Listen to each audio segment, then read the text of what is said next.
Bom dia, boa tarde, boa noite, estudantes. Tudo bem com vocês? Meu nome é João Gabriel Fagundes. Estudo redação há mais de 5 anos. Sou administrador da página Redação Pontual. Vim aqui fazer um curso focado nas carreiras policiais para a Sebrasp, focado na atualidades para a Sebrasp.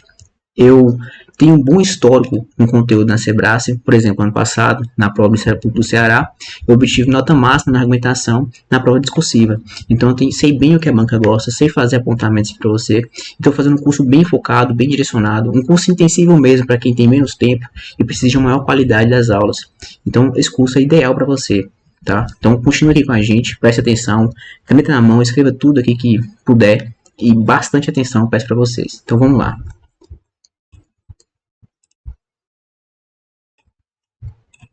Aqui eu vou mostrar um pouco da estrutura do curso. O que acontece? Nós vamos apontar aqui no curso, durante as aulas, a importância do estilo textual, que a gente falar sobre o vocabulário, sobre a questão da informalidade das frases que a gente usa, né, que não pode ocorrer nas frases da redação. Vou falar bastante também sobre a questão da coesão e coerência, sobre o uso dos conectivos, como usar, como adequar ao tema. Vou passar diversos conectivos para você saber utilizar em cada frase. Vou falar também sobre a questão de acentuação, em relação à palavra letra maiúscula, letra minúscula, em relação à quantificação das linhas que cada parágrafo deve ter, tudo isso aqui em questão do estilo textual, para você ter uma redação agradável visivelmente e também de acordo com o corretor na questão da coesão e da coerência, tá? Iremos abordar também sobre os direitos humanos. A gente percebe nos últimos anos, tá, que os direitos humanos obteve uma força muito grande nos corpos policiais para a banca Sebrasp e diversas outras bancas. Eu vou abordar isso aqui da frente. Entre os dois últimos temas da PF, teve relação com direitos humanos em 2018 e 2021. 2018 muito mais, tá? Então, é importante entender os direitos humanos, é importante que você tenha conhecimento, e eu vou mostrar aqui umas bases para que você possa realmente estudar esse tema e como aplicar na redação. Mas fique tranquilo que isso vai ficar na frente, que é sobre a estrutura do curso. Eu vou explicar também sobre a resposta aos quesitos. Quando a Sebrasp dá uma redação para a gente realizar, uma prova discursiva, ela passa alguns quesitos, alguns tópicos para responder. Às vezes ela faz isso, às vezes ela pode fazer uma pergunta e colocar os tópicos embaixo também. Ela pode fazer alternativa na sugestão do tema, ou ela pode solicitar no próprio tema, na frase temática, para você responder, mas não tem quesitos embaixo. Eu vou trabalhar tudo isso aqui para vocês, pode ficar tranquilo. Esses 4 ou 5 tipos de temas possíveis de cair, essas formas possíveis de cair, e vocês vão entender como responder cada um deles. Mas fique tranquilo que ao longo das aulas desse curso preparatório, vocês vão ser capazes de responder qualquer tipo de tema que a Sebrasp pedir. Outro tópico importante é como entender os textos motivadores. Por exemplo, os textos motivadores, eles nos dão muita base em relação à argumentação. Muitas pessoas desprezam esses textos motivadores, ou não saibam ler, não têm o conhecimento aplicável ali, de entender e retirar informações daquele texto motivador.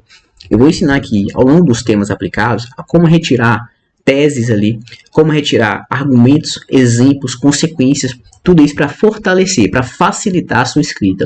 Eu vou fazer todo o processo com vocês. Vocês podem perceber, vocês vão perceber, aliás, quando eu estiver trabalhando no tema, quando tiver o texto motivador, eu já vou pegar esse texto e eu já vou começar a fazer apontamentos ali mesmo.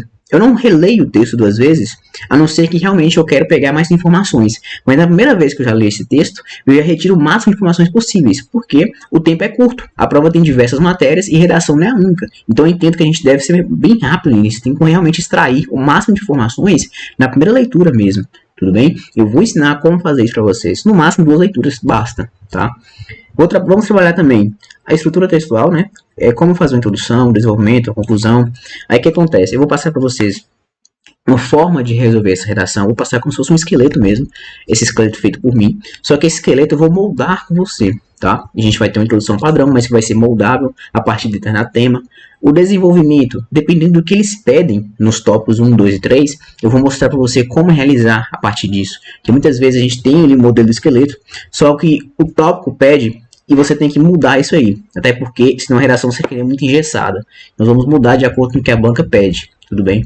Se a conclusão solicitar mecanismo de solução, que geralmente é uma proposta para resolver aquele problema, eu vou mostrar como fazer isso, qual é a proposta ideal, qual é o mecanismo de achar a proposta ideal. E vocês vão perceber que é muito fácil, que eu vou passar aqui uns requisitos que vocês vão fazendo e vão colocando de acordo com a redação. Realmente, pega o requisito 1, tá ali, ponto, coloco. Requisito 2, tá ali, ponto, coloco. Requisito 3, tá ali, ponto, coloco. Pronto. Você já vai ter a proposta de intervenção completa. sem ficar pensando em ideias mirabolantes e para surpreender o corretor, nada disso. A gente vai pegar aqui o velho feijão com arroz com os requisitos e tirar a nota máxima na conclusão a partir dali. Só que também a Sebrasp, ela pede conclusão sem a proposta. Geralmente é uma conclusão que desenvolve o tópico 3, tá? Ou uma conclusão simplesmente para fazer o fechamento do texto. Se for fazer o fechamento do texto, vou ensinar a fazer também, tudo bem? Então fique tranquilo que eu vou trabalhar essas duas formas, para que você não fique perdido em nenhuma delas, tá? E ao final do tema, aliás, ao final do curso, nós vamos ter debatido 8 temas, tá? Que eu vou debater aqui. O texto motivador, extrair informações, a resposta aos quesitos, eu vou trazer aqui com informações coerentes, com fontes e tudo mais. E por fim, eu mesmo irei fazer uma redação a respeito desse tema, mostrando como seria a argumentação, para que vocês tenham a capacidade de entender como seria uma argumentação bem feita, como desenvolver naquele tema específico, porque é muito fácil colocarmos um tema difícil para o aluno e o aluno não ter ali uma resposta para esse tema na prática, uma redação pronta aquilo ali. Temos que mostrar isso para o leitor, para o aluno, para que ele saiba desenvolver e veja na prática as bases corretas para fazer isso. Então, aqui no fundo, totalmente isso aqui é a estrutura do curso. É um curso intensivo, tá? Para ver realmente em um menor tempo possível, para que você tenha um maior aproveitamento com qualidade e saber desenvolver nas provas que você vier realizar. Então fica tranquilo, vai ser totalmente abordado aqui todas as ideias. Então fica tranquilo. Agora atenção, eu vou começar a trabalhar ideias aqui já, para realmente você argumentar. Então presta atenção que aqui a gente vai passar da parte de estrutura para passar realmente para conteúdo. Então realmente peço a atenção de vocês.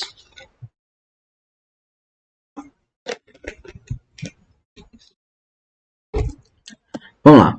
Primeira dica, a fuga do tema. O que acontece? A Sebrasp, ela nos dá tópicos para responder, geralmente nos dá tópicos para responder no tema. Pode ser que ela não dê tópicos, pede já ali no título, já é uma redação a respeito daquilo. Mas vamos trabalhar primeiro com os tópicos.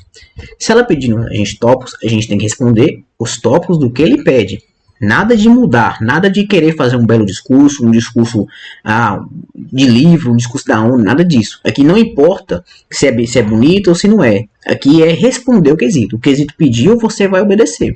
Tudo bem? Então, por exemplo, se nós pensarmos, se estivermos fazendo uma redação e cair o tópico prevenção como fator da redução da criminalidade. Então você vai pensar, prevenção, redução da criminalidade. Você vai pensar, qual é o conceito de prevenção? Vai colocar que a prevenção é uma forma de coibir práticas criminosas, certo?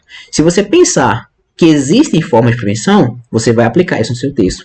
Existe a prevenção por meio do trabalho, que seria a pessoa ter um trabalho para sobreviver, para ter uma dignidade em torno dali, e não ir para o mundo do crime, porque muitas vezes essas pessoas vão para o mundo do crime para sobrevivência, para ter uma alimentação ali, para realmente ter uma sobrevivência. Só que ao longo desse processo, trilha outros caminhos, pensam realmente em ter uma riqueza ali, e não é bem assim, vão para o mundo do crime, do pior, e aí a coisa desengana, certo?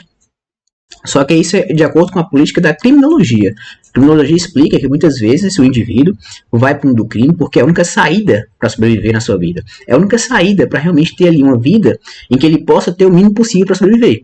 Só que o seguinte, como seria então prevenir práticas criminosas se o indivíduo vai para o mundo do crime para sobreviver? Seria por meio do trabalho. Se o Estado fornece trabalho do indivíduo, se o Estado fornece políticas em relação a favorecer as empresas, a estimular as empresas a contratar pessoas mais jovens, pessoas que estão entrando no trabalho com 14, 15 anos, ou pessoas que estão saindo da prisão, fortalece, diminui, aliás, a prática de voltar ao mundo do crime ou adentrar ao mundo do crime. É uma forma de ressocializar, é uma forma de prevenir novos crimes. Então você tem que o trabalho é um meio de garantir a sobrevivência daquele indivíduo e fazer com que ele não vá para o mundo do crime. Então você tem um ponto, você tem como trabalho e explorar isso na sua redação. Só que você também tem prevenção em relação à assistência moral mesmo, assistência psicológica, que ONGs, empresas fazem isso. Você pode pensar também que entidades comunitárias fazem isso, que é realmente estar ali com o indivíduo que está saindo da prisão ou está entrando para o mundo do crime, você conversar com aquele indivíduo, entender, dar um apoio psicológico, fornecer saídas para essa solução imediata que seria o mundo do crime. Você fornecer um apoio ali para que ele não adentre a essa estrutura criminosa. Isso é um tipo de apoio que existe. Você vê, por exemplo, que você pode citar na sua redação, que existem algumas entidades comunitárias que fornecem a esses indivíduos que saem da prisão formas de pintura, por exemplo, auxílio à arte, pinturas simples, pinturas que ele consiga ali um pouco de dinheiro para sobreviver e ao mesmo tempo entenda o conceito de fazer algo justo para a sociedade, fazer algo que dá retorno, algo que eles gostem, com uma simples arte, um simples auxílio ali de fornecer à entidade algo cultural. E a partir do momento que os indivíduos veem que é possível eles conseguirem um mínimo de sobrevivência, fazendo algo que eles gostem, algo simples, como simples pintura, simples auxílios ali, pode ser de jardinagem, pode ser de algum tipo de algo relacionado à cultura, à arte, eles conseguem perceber que são úteis à sociedade e ao mesmo tempo recebem de dinheiro. E vem no mundo do crime uma escolha ruim. A partir disso, eles conseguem ver que o mundo do crime não é a escolha ideal deles. E sim que esse auxílio que a entidade comunitária deu a eles, mostrou a eles uma saída, é uma saída ideal e realmente eles pensam em não voltar mais no mundo do crime. Então você tem um exemplo prático de como seria um auxílio da entidade comunitária. Certo? Você pode pensar também na assistência religiosa que existe. Diversos padres, tem pastores, tem de diversas religiões e realmente conversam, dão um apoio psicológico para aquele indivíduo que acabou de sair da cadeia, da prisão, para que entendam a dor dele, entendam o que eles passaram na prisão, entendam toda a dificuldade que eles tiveram ali em torno daquele local. Aqui não é tratar como um santo, porque se está preso por diversos motivos, muitos deles ruins até demais. Só que nós vivemos numa sociedade em que a prisão serve para ressocializar ao mesmo tempo que pune o indivíduo. Então a gente tem que pensar que aquela pessoa vai sair da prisão em algum momento. E ele não pode sair como animal. Então essas entidades religiosas, essa assistência religiosa, conversa com o indivíduo, mostra a eles realmente uma saída, mostra um apoio, mostra que eles não estão sozinhos na sociedade. E esse apoio é essencial para que eles não tenham a capacidade de retornar a esse mundo criminoso, para que eles tenham a capacidade, sim, de retornar à sociedade de forma digna. Então você tem aqui 3 formas de prevenção. Prevenção religiosa, prevenção pelo trabalho e a prevenção para as entidades comunitárias, que é essencial para você responder esse tópico. Você poderia trabalhar uma delas ou 2 delas. Você teria um tópico bem respondido. Mas aqui a jogada é o seguinte, é você responder de acordo com o que o tópico pede. Nada mais, nada menos. Vamos para outro ponto. Aqui eu trabalhei prevenção de redução da criminalidade pensando mais em uma prova de segurança pública, em relação a, aliás, uma redação que peça segurança pública. Mas nós temos que ter o seguinte, fator, que igual caiu na PM Tocantins esse domingo, né, fim de semana passado, foi dia 5, 6 por aí, de junho, em relação ao racismo. Então a Sebrae inovou, nunca tinha cobrado desse tipo de tema, ela inovou cobrando a respeito do racismo. O primeiro tópico pedia para você mostrar o racismo estrutural. Então tinha que responder esse tópico.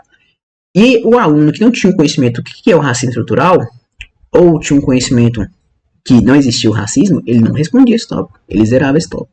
O que seria, por exemplo, o racismo estrutural? É mostrar que desde a colonização do Brasil existe o racismo na sociedade e não mudou.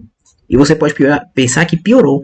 Desde a abolição da escravatura, essas pessoas negras que foram livres, entre aspas, não tiveram nenhum auxílio, nenhum suporte governamental, não tiveram nenhum auxílio para que possa ser cidadão, não tiveram um emprego ali para arrumar, não tiveram um fator de moradia, de alimentação, e assim, muitos deles foi segregado da sociedade, foram vistos como pessoas ruins, pessoas que não tinham dignidade, pessoas que não tinham moradia, pessoas que não tinham nada. E foi desde aquela época que tinha esse racismo, a segregação, de pensar que eles eram inferiores. E tudo isso desde lá até hoje existe. Você pode perceber que existe sim racismo estrutural na sociedade. E aqui eu traço aqui, por exemplo, lembrar que eu já li diversos livros de histórias que aprofundam isso, é que se você pensar que na época, quando foi abolida a escravatura, você tinha ex-escravos que concordavam, chegavam a um acordo com o seu fazendeiro, né, com o latifundiário, em que preferiam continuar na fazenda como um trabalhador, né, no caso, trabalho escravo, mas como um trabalhador, não mais com aquele título de escravo, não mais como um objeto, entre aspas, do que ir para a vida na sociedade. Por quê? Porque elas não conseguiam emprego, não conseguiam então se alimentar, não conseguiam moradia, não tinham segurança, não tinha nada, ainda eram tratados como pessoas inferiores. Então muitos deles preferiam realmente voltar a ser um escravo do que pertencer à sociedade. Então você mostra como foi tratado essas pessoas. E isso tem como consequência até hoje, que existe o racismo estrutural. E aqui eu penso com vocês um episódio que aconteceu, por exemplo, o Big Brother, aquele que o cantor comparou o cabelo do outro como o Homem das Cavernas. A questão não é analisar se houve maldade, tá? Aqui a questão não é maldade. Eu, por exemplo, não acho que houve maldade. Só que a questão é que o racismo muitas vezes não existe maldade. O racismo muitas vezes ele vem de forma branda.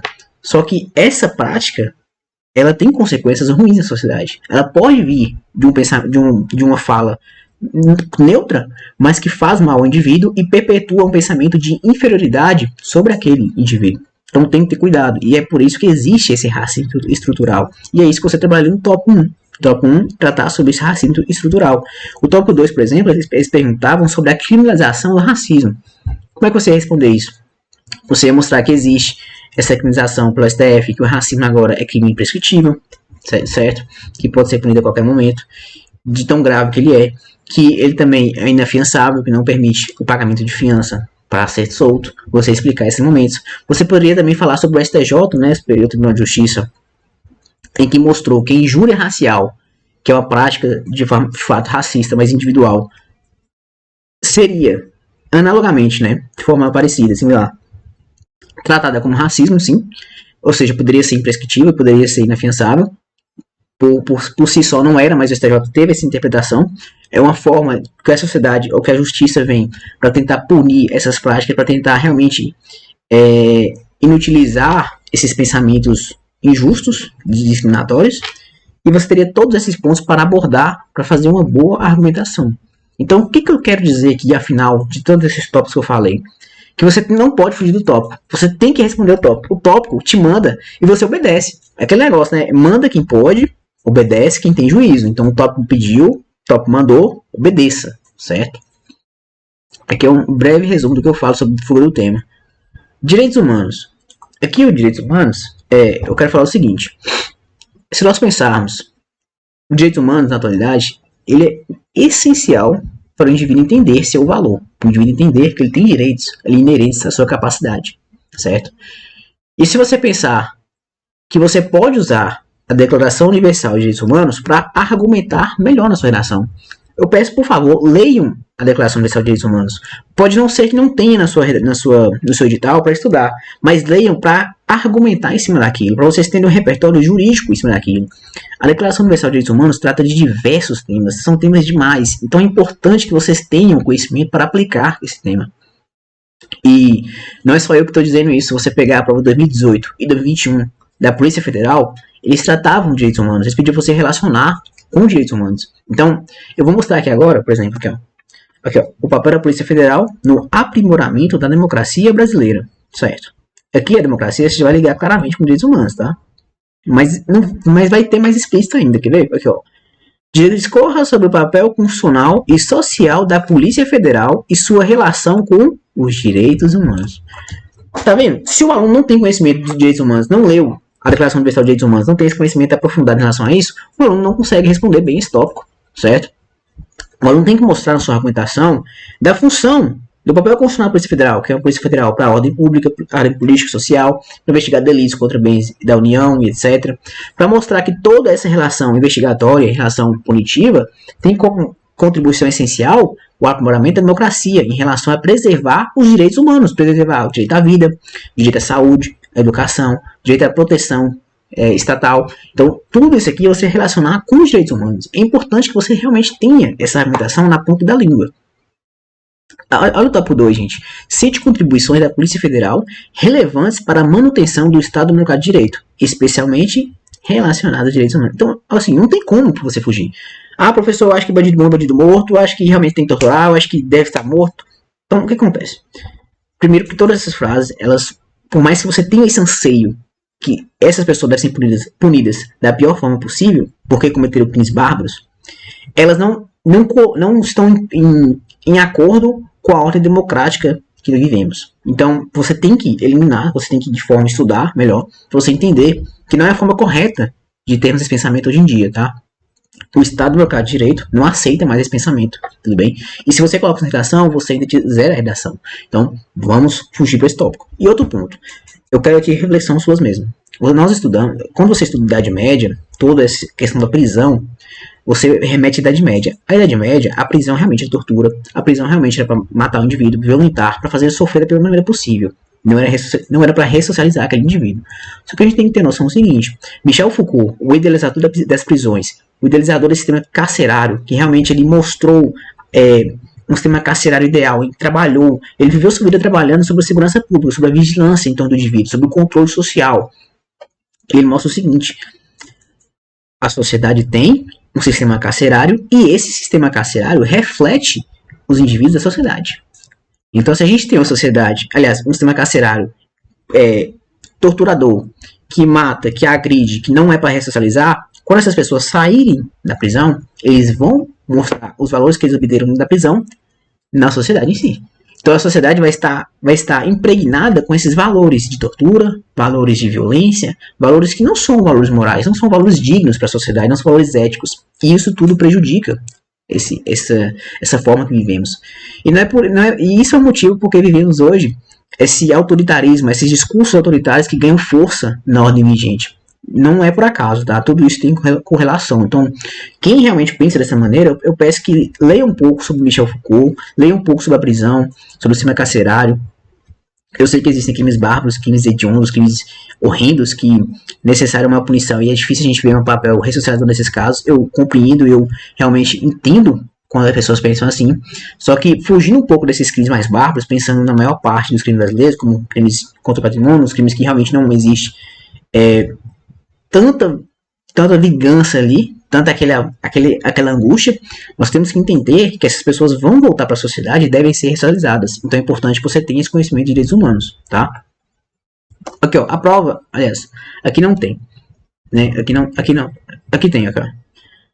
A tema da PF 2021, por exemplo, falava sobre direitos e garantias fundamentais, tá? Só que o tópico, cadê o tópico? O tópico 3 aqui, ó. O tópico 3 pediu pra você falar o respeito aos direitos humanos como valor da Polícia Federal. Então você tem que entender que se você vai ser policial, você tem que entender a capacidade de entender os direitos humanos, de você compreender na sua conduta ali como um valor realmente do indivíduo. Então eu peço, estudem a Declaração Universal de Direitos Humanos, adequem sua redação, e caso vocês tenham esse pensamento de fato vingativo, esse pensamento mais cruel em torno disso, leiam de fato Michel Foucault, leia o Direito Penal do Inimigo também, leia também diversas cartilhas em torno disso, para vocês criarem um embasamento teórico melhor para argumentar se vocês terem esse pensamento, tudo bem? Mas passado em torno disso, aqui é uma divisão de possíveis temas que quando a Sebrasp cobra atualidades, aqui é uma divisão de possíveis temas que possam cair, né? Primeiro, claramente, segurança pública, porque vocês vão fazer uma prova de polícia, né? Então, claramente vai ser esse tema mais possível de cair e que mais caiu. O segundo vai ser o desenvolvimento sustentável, aqui vai ser pouco explorável pra gente, tá? Porque pode ser que caia? Pode, claramente. A gente vai explorar sim, mas menos do que os outros. Porque, por exemplo, geopolítica, aqui tá errado, tem um T aqui, mas vocês corrigem. Geopolítica tem uma chance de cair muito maior. Agora, tecnologia, eu aposto bastante em relação à segurança pública com a tecnologia, tá? Então eu penso em uma ligação entre esses dois pontos. Até porque essa era da informação, essa era totalmente da tecnologia, em que as ações policiais, as ações investigativas têm um apoio em tecnologia, e a tecnologia se faz muito importante. Eu acho que possa cair, de fato, algo relacionado a esses dois pontos, e que você saiba argumentar se cair algo desses dois pontos. Não podemos desprezar também a cultura, tá? Cultura, temas sociais, temas que possam cair, igual caiu, por exemplo, no Tocantins sobre o racismo. Então a gente não pode desprezar esses tópicos, esses temas.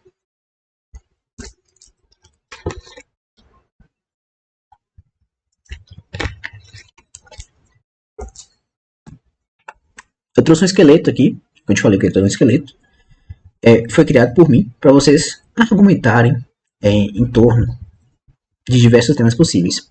Por exemplo, a introdução é bem simplista. Você vai colocar o seu tema, ou se seu tema ainda não existe um problema em torno de si, por exemplo, o que eu quero dizer que não existe um problema em torno de si?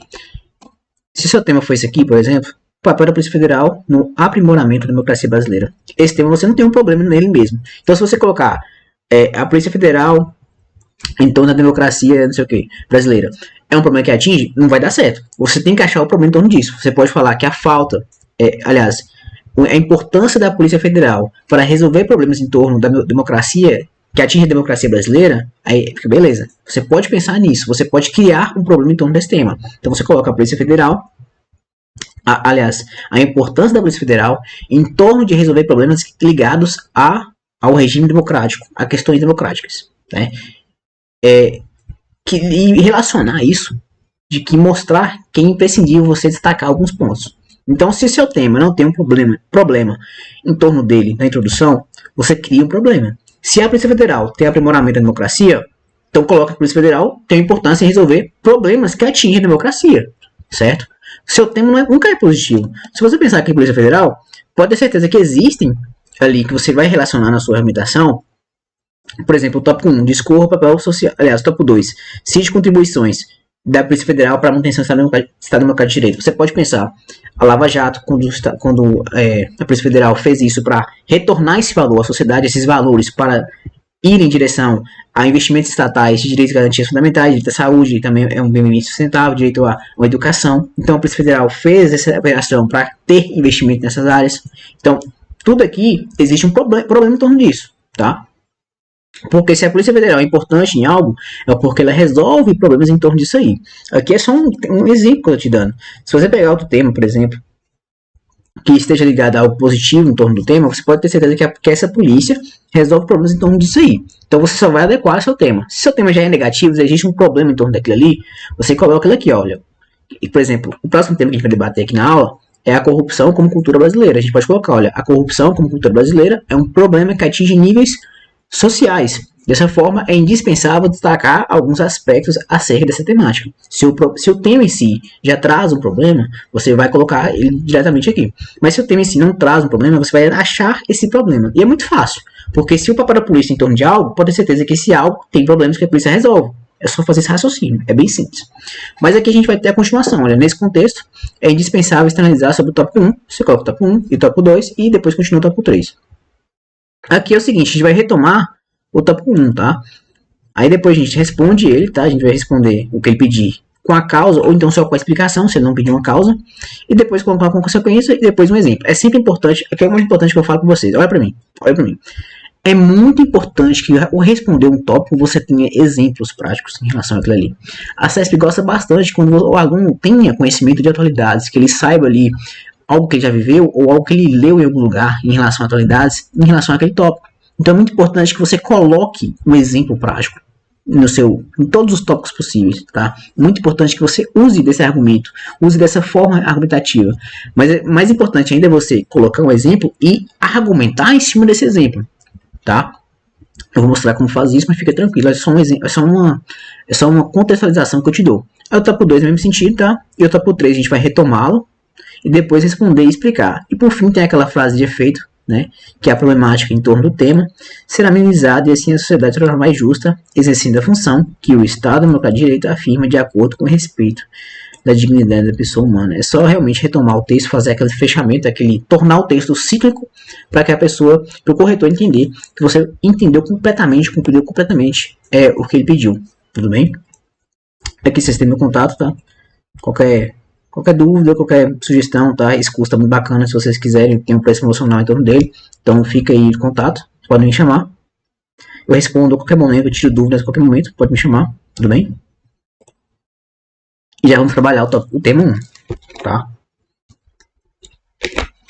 O que acontece? Esse tema pede a corrupção como cultura brasileira. Nós vamos relacionar aqui com os 3 tópicos. O tópico 1 pede pra gente mostrar a corrupção como traço cultural. Tudo bem. O tópico 2 pede reflexo da corrupção sobre o sistema político. Certo. E o tópico 3, educação cidadã como forma de resolução do problema. Eu peço desculpa aqui. De novo, eu errei aqui, tá? Educação tem um acento no amo aqui, não no O. E sistema político, não é política. Então, peço desculpa nesses 2 pontos. Vocês corrigem quando vocês forem fazer, tá? O que acontece? Eu vou te ensinar a ler o texto. Tem um texto. E esse texto geralmente não é por acaso, ele tem informações. Então vamos lê-lo aqui, vamos entender, retirar algumas informações para responder possivelmente os futuros tópicos. Primeiramente, vamos lá. A baixa confiança da população brasileira frente às instituições políticas tem sido apontada por diversas pesquisas. A primeira frase já tira aqui algumas informações. Eu sou assim, tá? Eu vou te mostrar como fazer isso. Primeiro, o tópico 2 pede reflexo da corrupção sobre o sistema político. E o próprio início do texto nos traz um reflexo, que é essa baixa confiança que a população tem em torno dos seus representantes, tem em torno das instituições políticas. Então você vai usar isso como um reflexo, você pode usar, certo? Essa baixa credibilidade dos representantes faz com que as pessoas não tenham confiança neles, não tenham ali de fato uma representatividade cultural, representatividade da democracia em torno ali. Então você já tem ali uma possível jogada de você argumentar em cima disso. Mas vamos continuar. A despeito dos vários fatores causadores dessa desconfiança generalizada, a corrupção é certamente o principal deles, contribuindo sobremaneira para o enfraquecimento das principais instituições democráticas brasileiras, além de afastar a população da participação política. Então, outro ponto. Qual é um reflexo dessa corrupção? É o enfraquecimento das instituições democráticas. Você não tem ali, de fato, uma representatividade. Você não tem uma fé, de fato, uma confiança que essas instituições políticas irão resolver os problemas no Brasil, que irão, de fato, ter políticas públicas, ter um investimento ali em torno daqueles problemas estruturais que atingem o Brasil. Você não tem essa crença, você não tem essa vontade. Quando existe o voto, quando tem a época de votar, você vota muitas vezes por, assim, no menos pior, certo? Você vota no menos pior, você não tem uma credibilidade de falar, não, esse aqui vai resolver tais problemas, realmente vai melhorar de forma significativa o Brasil. Você não tem essa crença, você não tem esse pensamento. Isso é resultado do enfraquecimento das principais instituições democráticas brasileiras. Você afasta a participação política da população, certo? Você tem essa baixa credibilidade. Então você percebe que a causa de enfraquecer as principais instituições democráticas tem como consequência essa baixa confiança que a população tem em torno deles, certo? Então você pode argumentar em torno disso. Vamos continuar. Apesar de instituições demonstrarem grande capacidade em garantir transparência às práticas corruptas e da habilidade da mídia em tornar visível a ocorrência da corrupção, não existe o mesmo desenvolvimento da competência de punir os envolvidos, principalmente por parte do Poder Judiciário. Nos meios das eleições, políticos envolvidos em escândalos continuam sendo reeleitos pelo voto popular. Os resultados da ineficácia em punir os políticos no âmbito jurídico eleitoral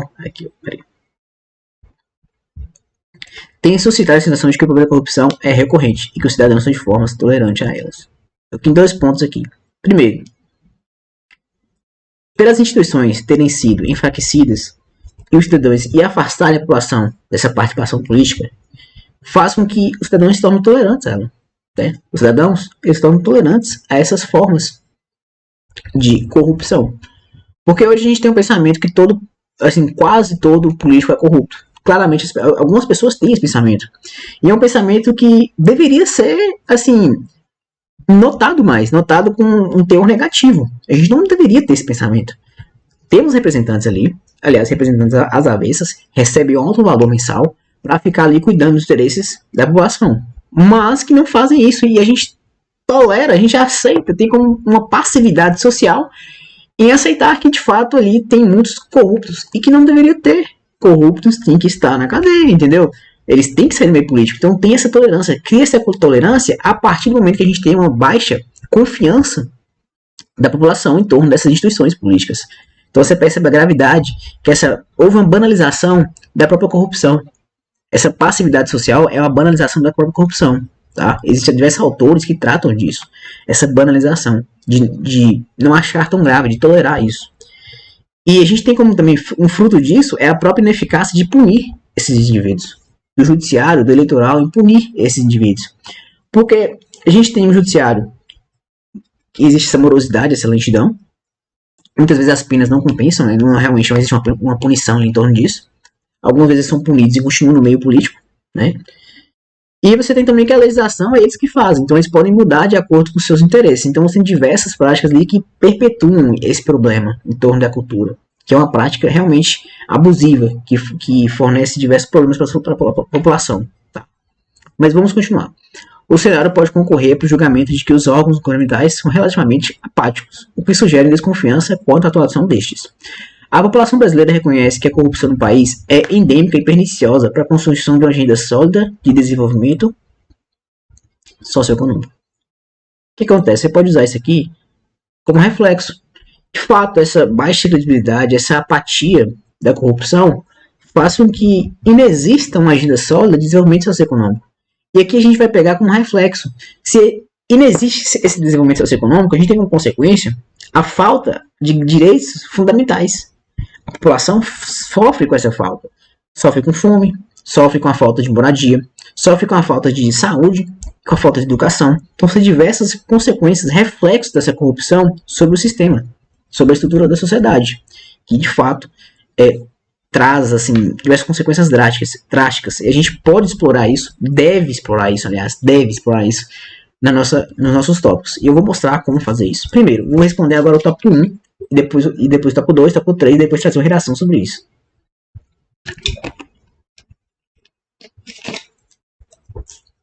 tópico 1 pede o aspecto 1, que é corrupção como traço cultural. Aí que esse texto vai mostrar que a corrupção está enraizada no Brasil desde o período colonial. Aqui eu vou fazer uma breve explicação, tá? Que é o seguinte. Nós temos que pensar o seguinte. Desde o período colonial, a gente pensar em Portugal e Brasil, essa distância que Portugal tinha de Brasil fragilizou a fiscalização, fragilizou a segurança. Você deve pensar que a colonização do Brasil não foi feita por homens morais. Foram feitas pessoas ex-presidiários, pessoas presas, pessoas bandidos, pessoas que de fato não conseguiam uma vida em Portugal.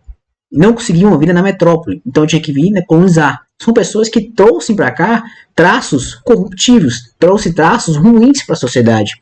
Então você tem pessoas que têm características negativas para a sociedade e tem essa fragilidade da fiscalização. Então, de Portugal com o Brasil, você tem um cenário perfeito para ter alguma cultura com diversas características negativas, como a corrupção. De fato, aqui, se você analisar desde governadores gerais, todo esse ano de governadores, você tem que a corrupção sempre esteve presente. Sempre esteve presente. Você pensar que os governadores, eles, no final do seu mandato, eles eram fiscalizados por um ouvidor. Só que no final do mandato, quando chegava o ouvidor para resolver isso aí, eles pagavam esse ouvidor. Então não existia punição. E isso houve um ciclo. Se você tem pessoas que colonizam aqui, que têm pensamentos corruptos, vai passando de família em família. E se você tem governantes desse pensamento também, vai passando de governante em governante. Então você tem uma sociedade toda, em geral, não sim, toda a sociedade, mas diversos setores em que existe a corrupção. É algo cultural, certo? E você tem que pensar que essa pessoa que está ali como representante político é nada mais do que um cidadão. Certo? Se você tem um cidadão ali que é corrupto, isso é um reflexo da sociedade, certo? Porque se a sociedade fosse moral, fosse justa, fosse correta, não teria corruptos como representantes. Então, você mostrar e argumentar que a corrupção é um traço cultural e mostrar toda essa relação do colonialismo, você mostrar toda essa relação de fato com essa falta de fiscalização, com esse traço cultural, passado de família em família, passado de governador para governador, político para político, e de fato a sociedade, que os políticos são reflexos da sociedade, você tem a corrupção como traço cultural. E você tem pontos essenciais para ganhar nesse tópico 1. Eu deixo esse texto para você, tá? Você responde depois, você lê depois, quer dizer, tem diversas informações muito boas, informações essenciais, mas eu trouxe um resumo para você, tá? Aí nós pegamos aqui de novo, tem um tópico 1 de novo, aí vocês leem em casa, vou deixar aqui 10 segundos para vocês pararem o vídeo e lerem, tá? Aí vocês leem isso aí em casa, com calma e tudo mais. Vamos tópico 2. Reflexo da corrupção sobre o sistema político. Então vamos lá. Temos que pensar em reflexo.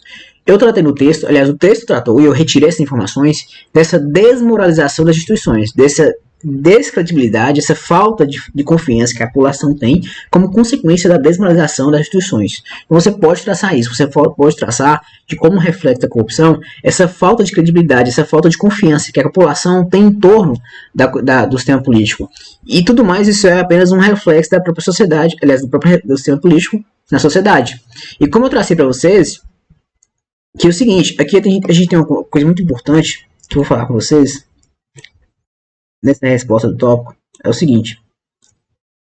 Esse Abdenu, ele fala o seguinte, que o Estado enfrenta uma crise que só será resolvida com a criação de mais pontos de interlocução com a sociedade. Veja esse paradoxo. Veja essa solução como algo difícil de acontecer. O texto mostra aqui, ó. Eu vou mostrar para vocês. O texto mostra que a consequência de tudo isso é afastar a população da participação política.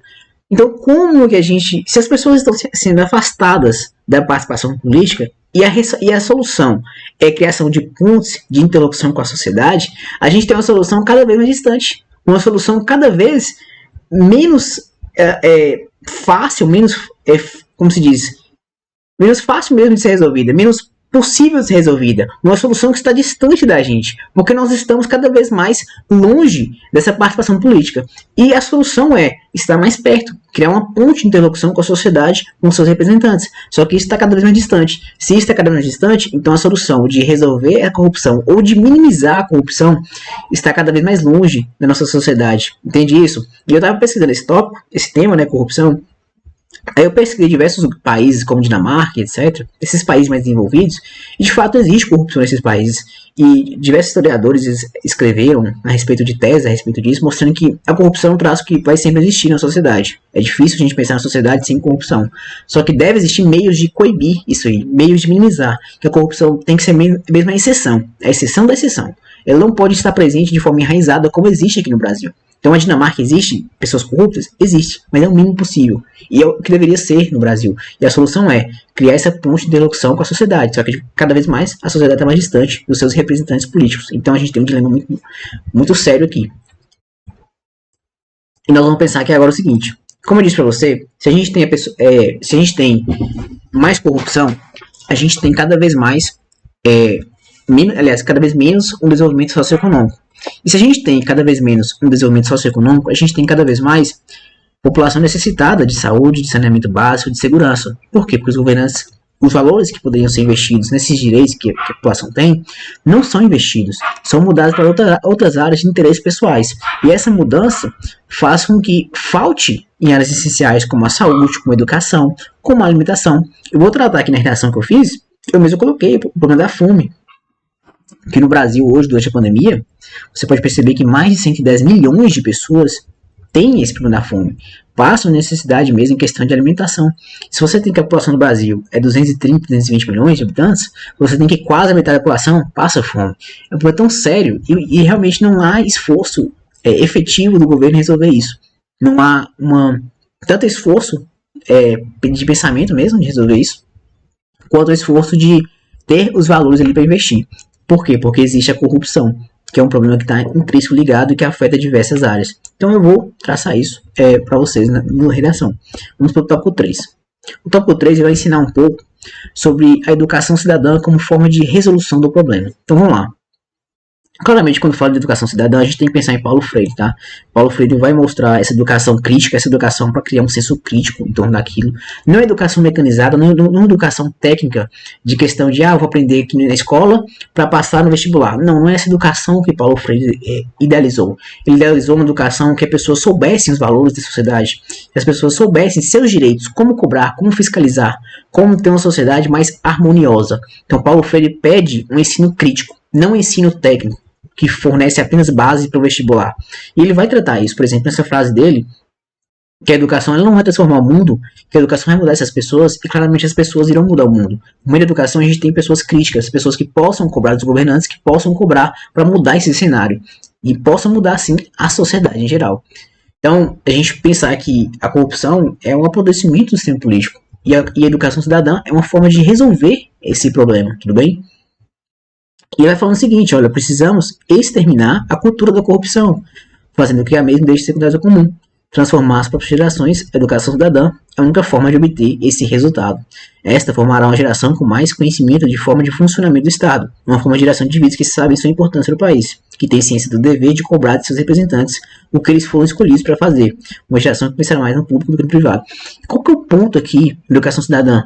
É você conhecer seus direitos, é você cobrar seus direitos, é você estar participando da política. Porque se nós temos aqui, presta atenção. Se a gente fala no texto, que a Abdenur fala, que a solução desse problema é a participação maior política, é essa ponte da sociedade, a educação cidadã mostra isso. É a população estar mais presente no setor político, cobrar mais, exigir mais, menos tolerância a práticas corruptas, mas realmente abominar essas práticas, cobrar mais, ter conhecimento desde a escola, desde o ensino ali, a pessoa está no ensino fundamental, ele realmente estudar os direitos que ele tem, ele realmente estudar qual é o funcionamento político ideal para a sociedade, para que ele possa cobrar isso e ter esse pensamento, essa cultura, que a corrupção é algo negativo, que afeta a sociedade e que deve repudiar tais atos, para que quando ele tiver lá seus 15, 18, 20 anos, eles possam cobrar com veemência esses atos, essa política mais honesta, menos corruptiva. Então é o ponto da educação cidadã, é isso você argumentar. E aqui eu traço mais exemplos, tá? Que depois vocês podem ler. E aqui eu vou mostrar minha resposta aqui, tá?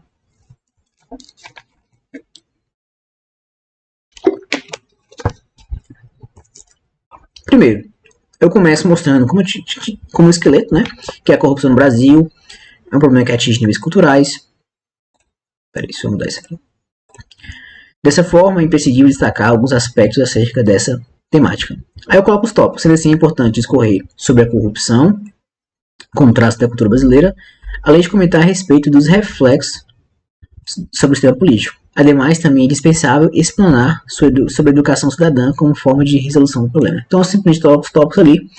Eu quero que vocês percebam claramente meus conectivos, tá? Eu vou marcar os conectivos que eu quero que vocês tenham essa noção de coesão e coerência. Vocês não podem esquecer os conectivos, tá bom?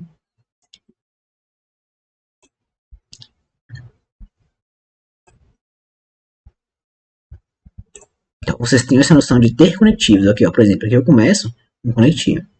Depois eu vou ficar fazendo essas marcações. Mas vamos lá. Aí eu vou responder o tópico 1.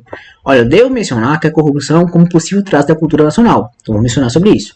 Tal fato, eu traço a causa, né? Decorre da característica da colonização brasileira, a qual inseriu no país formas de agir e pensar em desacordo com a ética. Pronto, respondi a causa. Trago um exemplo então disso. Muitas pessoas, por exemplo, como forma de fugir da autoexploração do governo estrangeiro, inseriram suas riquezas no fundo de estátuas santas. Assim surgiu a expressão santo do pau, como forma de se livrar da alta tributação. Além disso, ao decorrer da história foi criada a expressão jeitinho brasileiro, ao qual se refere aos costumes e práticas negativas dos indivíduos brasileiros de quererem sempre ter vantagem em cima de outras pessoas.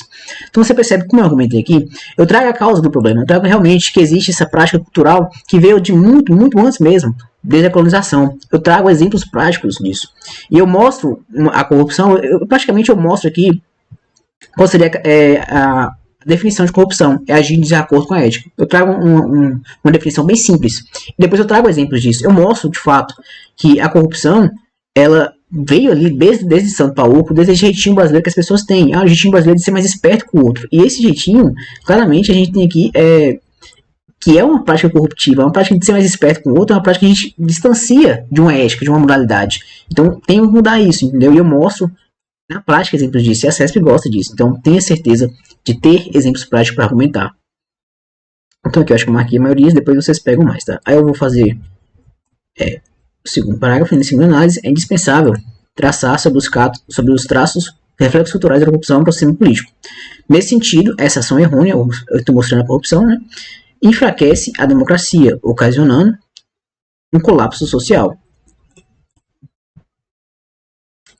Em que os indivíduos percebem a incapacidade do governo de lidar, tá? Então vocês mudam isso aí, lidar com suas funções básicas, como por exemplo oferecer saúde, educação e segurança. Pronto, eu mostro ali que existe essa incapacidade, esse enfraquecimento da democracia, e mostro também da incapacidade de ter suas funções básicas que o Estado deve ter, que o Estado, de acordo com o contrato social, deve ter, de fornecer educação, segurança e saúde. Pronto. Eu vou mostrar na prática o que seria essa falta de direitos que não existe, que está existindo na prática, essa falta de oferecer saúde, oferecer educação, oferecer segurança. Eu vou mostrar. Olha, no Brasil, por exemplo, atualmente no Brasil, por exemplo, o Brasil obteve um recrudescimento da alta taxa de alfabetização da população, em que obteve o último lugar em um ranking por 103 países do mundo.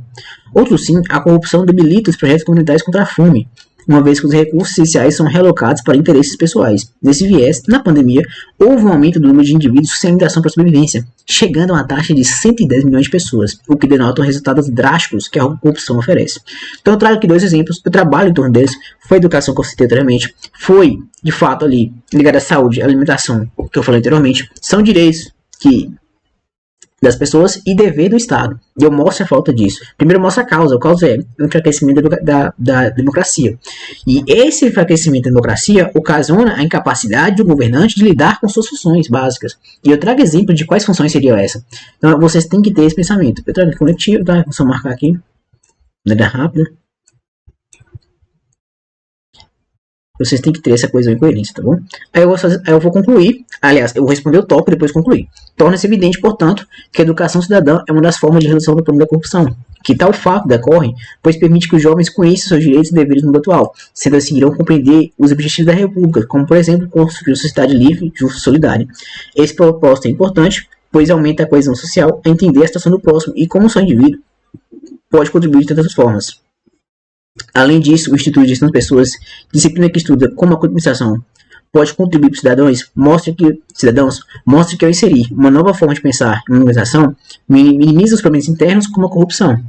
Então vamos lá. Primeiro, vou marcar, né? Porque eu faço isso, porque eu quero que vocês tenham noção de conectivos, tá?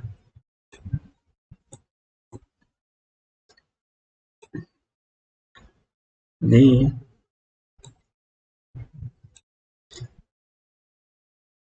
Então, vamos lá. Primeiro, eu mostro o que seria educação cidadã, eu contextualizo o que é, eu explico ali que realmente a pessoa entender seus direitos, entender seus deveres e compreender, e eu faço alio a isso ao objetivo da República. Eu alio isso a um conhecimento jurídico que você, policial, deve ter. Você deve conhecer esse artigo da Constituição Federal, que é o artigo 1º, 2º, 3º que existe ali, que fala a respeito desses objetivos.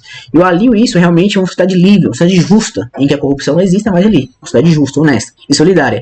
E eu mostro a importância de algo positivo, eu mostro que isso aumenta a coesão, que isso entende a situação do próximo e possa contribuir de tantas formas. E eu alio isso a um conhecimento interdisciplinar de gestão de pessoas, que é você entender que a administração pública ela deve contribuir para os cidadãos. E eu inseri uma nova forma de pensar em organização, vou minimizar problemas internos, como corrupção. Então, todo o meu texto está respondido. Todos os 3 tópicos que pediram foram respondidos. E eu quero que vocês aprendam a responder dessa maneira. Aqui eu vou traçar com vocês esses 8 temas, te dando formas de argumentar, te ensinando como deve ser a argumentação, como responder o tópico, como não fugir do tópico. Esse é o objetivo principal do curso, entende? Para que você realmente faça tópicos perfeitos, não perfeitos, mas façam tópicos eficientes para conseguir uma excelente nota. Fica aqui um exemplo de padrão de resposta, e vou fazer isso em torno de todos os temas, então pode ficar tranquilo, todos os temas vão ter um padrão de resposta, para que você saiba como seria na prática. Você vai ter a resposta dos tópicos, né? Por exemplo, vou ter a resposta no aspecto 1, 2, 3, claro, mas eu vou trazer sempre um padrão de resposta para vocês terem na prática como seria isso organizado. Então aqui fica no final, finaliza aqui minha aula, né, a respeito dessas redações para bancas Sebrasp em atualidades. Espero que vocês tenham gostado. Meu nome é João Gabriel Fagundes. Convido vocês a fazer parte do curso, está com um preço muito em conta. Realmente é um novo curso no mercado com preço nunca visto desses cursinhos. Então eu convido vocês a fazerem parte disso. A próxima aula vai ser imperdível. Caso vocês tenham gostado, deixe um like, deixe um comentário. Pode ser uma crítica, pode ser uma sugestão. Qualquer coisa é bem-vinda, tá? Realmente tiver uma crítica, o professor não gostei de tal forma, poderia explicar de outra maneira, pode colocar. Ou uma sugestão de o que eu poderia fazer diferente na próxima aula. Eu aceito tudo aqui, tá? Mas deixe que seja justo. E assim eu finalizo minha aula. Espero que vocês tenham gostado e até mais.